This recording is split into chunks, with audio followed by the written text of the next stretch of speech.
In the heart of the night, this world will burn bright. We will set it alight. In the heart of the night, in the heart of the night, this world will burn bright. We will set it alight. In the heart of the night.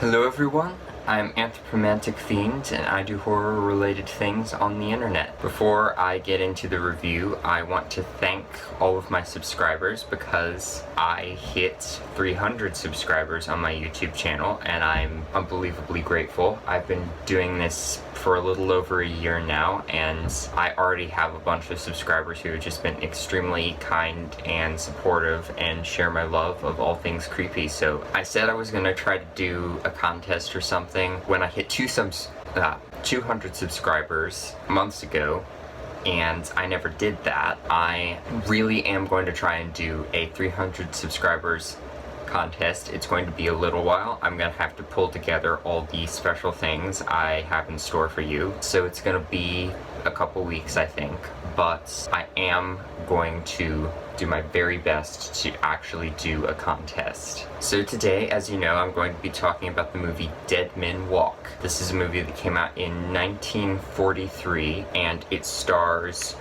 George Zucco and Dwight Frye. George Zucco was in a bunch of classic monster horror movies, a lot of the Universal stuff. He was in a lot of the later Kari's Mummy movies, usually as the villainous priest character, as well as some other fun horror movies. And Dwight Frye is probably best known as Renfield in the original 1931 Dracula. He also played Fritz in the original Frankenstein, and Carl in Bride of Frankenstein, and a bunch of other really great roles for Universal and some other great roles for other companies. Yes, the lab's assistant in the original Frankenstein is not named Igor. His name is Fritz.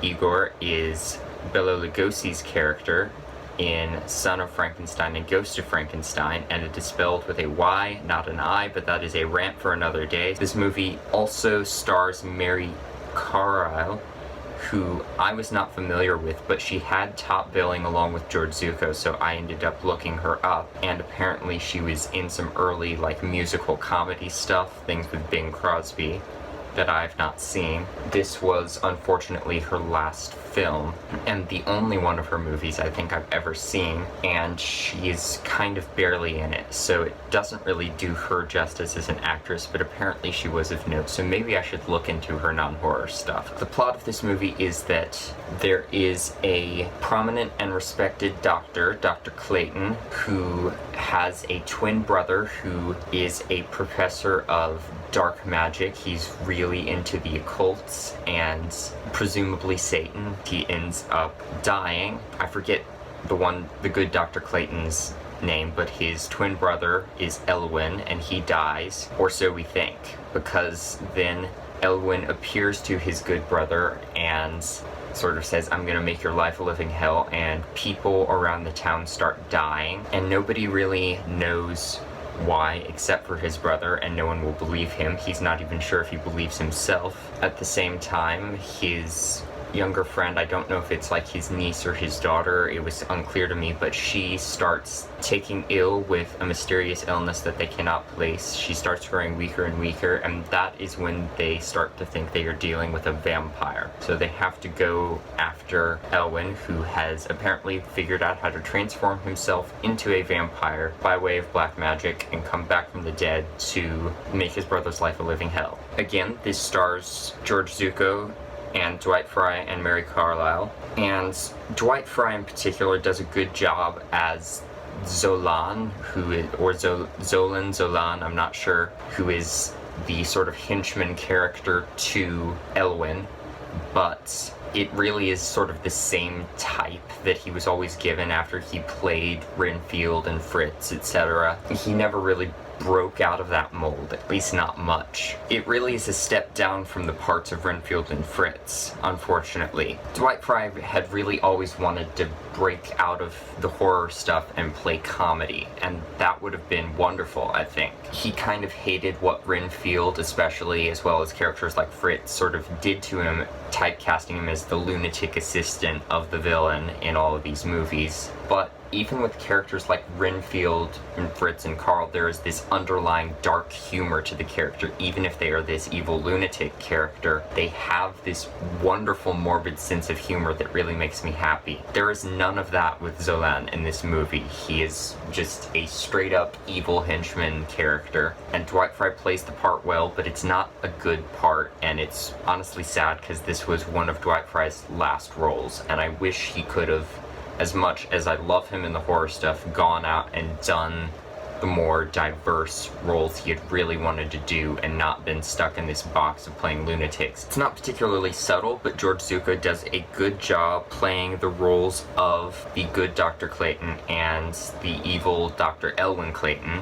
He does play both roles, and he plays them as very different people, but both with sort of this somewhat melodramatic dignity that he brings to the characters. They're a little bit over the top, a little bit melodramatic, but at the same time, he's never chewing the scenery at all. He's got this dignity to him. I just really enjoy his performances in whatever he's in. He does have that same elegance that Karloff and Lugosi brought to their roles in this type of movie, and he brings that to these characters. They aren't particularly deep characters, but I did find the good Dr. Clayton very likable, and the evil Ellen Clayton very sinister in a fun Dracula sort of way. They don't make it very clear that the evil George Zucco character is a vampire at the beginning. They just sort of say, ooh, he's risen from the dead and he's surviving by killing people. They don't really say that he drinks blood. Then I was like,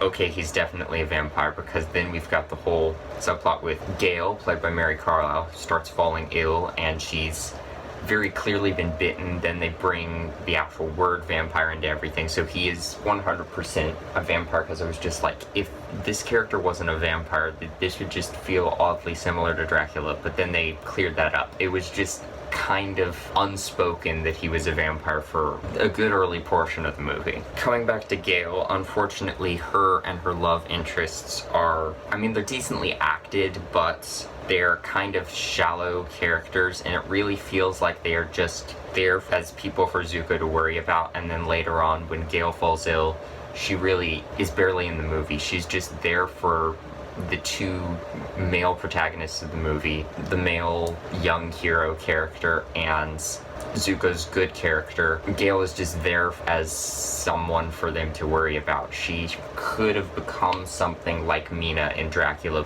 We don't really even get to see her turn into a vampire. They don't even say that you can be turned by a bite. It apparently just kills you, which is kind of depressing. The two love interest characters were well acted, but they felt shallow and barely in the movie. They just felt like plot devices or people for other characters to worry about, and I just didn't like it. But there are background characters that I did really enjoy. There's this superstitious woman in the town she's very, very religious. She comes into Elwyn Clayton's funeral at the beginning of the movie, and she's just like, don't bury this massive sinfulness in the ground. It's evil and it will spread. And she's just very, very freaked out by the whole thing, and the whole town just kind of sees her as the town crazy and disregards her and throws her out of things. She reminds me a lot of the religious lady in Edward Scissorhands in sort of her mannerisms and the kind of dialogue she has, but in this movie she is actually right about everything. It's not like in Edward Scissorhands where it's just this poor guy who has scissors for hands and this woman's coming after him like he's the devil. This woman is actually right about it being vampires, and she does actually a good bit more detective work and understands a lot more and tries to be a lot more helpful than the other characters are, but they just kind of get in her way and they're like, nope.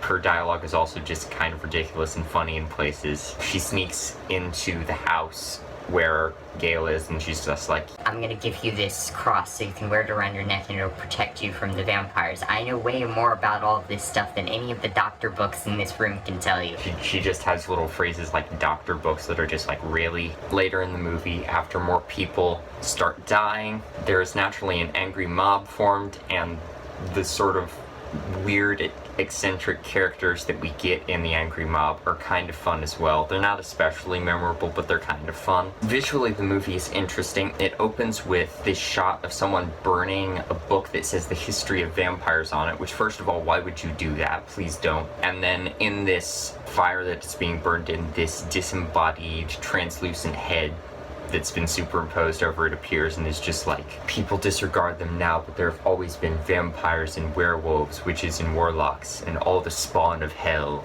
and they come together and create evil in the witch's sabbath, and all of this really, really melodramatic stuff before they show the opening titles. And it is this fun visual and this fun little monologue that doesn't really contribute to the story, but it is fun and spooky and melodramatic, and I love little things like that in these movies. Sets of the movie are mostly unremarkable. The occult study that the evil brother has, where he's got lots of sort of occult paraphernalia, his coffin gets brought in there eventually, lots of books on black magic and evil things. He's got an altar that is presumably to Satan in one corner of the room, and it's a pretty cool set, but it's very, very dimly lit. I know they're going for the creepy shadowed look, but given both the budget of the movie and the way it's shot and lit and just the print of the film that you're given, it's hard to really see anything, and it's disappointing because I don't want it brightly lit or anything, but I want to be able to see all the cool stuff that's in the room. The other sets are kind of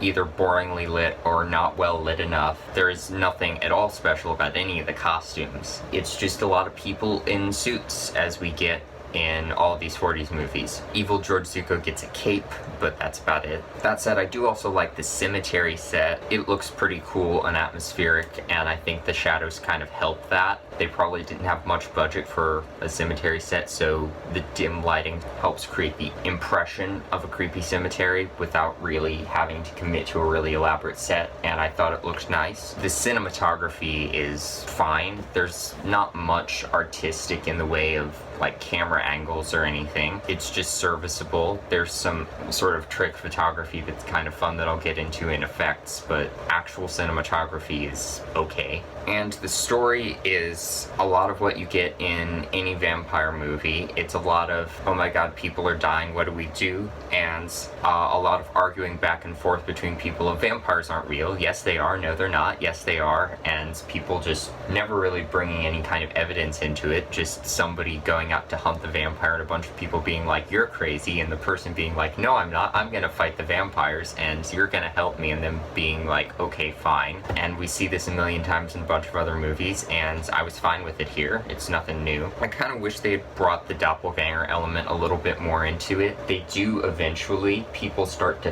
think that the benevolent Dr. Clayton, the good George Zuko, is the one who's killing people. That's kind of part of where the angry mob starts to come into it. So they do play with the doppelganger thing, but not as much as I would have liked. They bring this quote that I believe is from Shakespeare. I will look this up and make sure I'm correct, but they quote this in every classic monster movie, I swear. It is, there are more things in heaven and earth than are dreamt of in your philosophy. They quote that in The Wolfman. They quote that in Dracula's Daughter in a moment where she sort of twists it in a way that I like. I think they maybe quote it in Bride of Frankenstein. They quote it in Werewolf of London. All these Universal movies use that quote. I think there are other movies that use it, but it just keeps coming up as this sort of quote that people use to be like, oh, there's actually stuff out there that can't be proved by science, so there. And I wish people would find a different quote, but I've come to love that quote because of all of these movies that use it. The movie is very low budget, but not so low budget that they couldn't show the two Zukos at the same time. There is one shot in the movie where the two of them are in frame. It's clearly Zuko in both cases, and they're looking at each other. One of them's sitting in the desk, and the other one's leaning over it, and it's a pretty cool effect, especially considering the really low budget of this movie. And there's a later scene in the movie where the two of them fight. Clearly, one of the Zukos in each shot has to be a stunt double, but they conceal it pretty well, so they managed to get the two Zukos on screen at the same time and do it in a way that's clever, and I thought it was good. Unlike in, say, the 1931 Dracula and basically all the Universal Dracula films, to my knowledge, rather than just having the person look at the throat of the victim and be like, what are those two little marks there? And everybody else just starts freaking out. They actually show the bite marks on Gale's throat. It's two little pinpricks. It's nothing special at all, but I just thought it was cool that they actually showed it rather than just talking about it like they did in a lot of movies before this. And there were a lot of dissolve, disappear, reappear shots with Elwyn Clayton sort of vanishing and reappearing in other places, suddenly appearing in the room. Lots of shots where he sort of is getting into the head of a person and you just see him superimposed over the image. And again, it's a little cheesy by today's standards and it's nothing special, but I thought it was cool. Again, I'm not going to get into spoilers with this movie. There's not really anything to spoil. Overall, I thought this movie was decent, a fun watch, very much in the vein of a lot of the classic horror movies that I love, but by no means anything special. And it's honestly kind of a sad end for the careers of Dwight Fry and Mary Carlisle. It's very much in the vein of all of the classic horror that I love, but it's not a great example of that style of horror in the slightest. But if you want a fun black and white horror movie to just have on in the background and turn your brain off for a little bit, this is a decent one, I think, and I also think it's in the public domain, so if you want to check it out, you can. That is my review of Dead Men Walk. Thank you for watching my video, and hopefully I will see you in another one. Bye!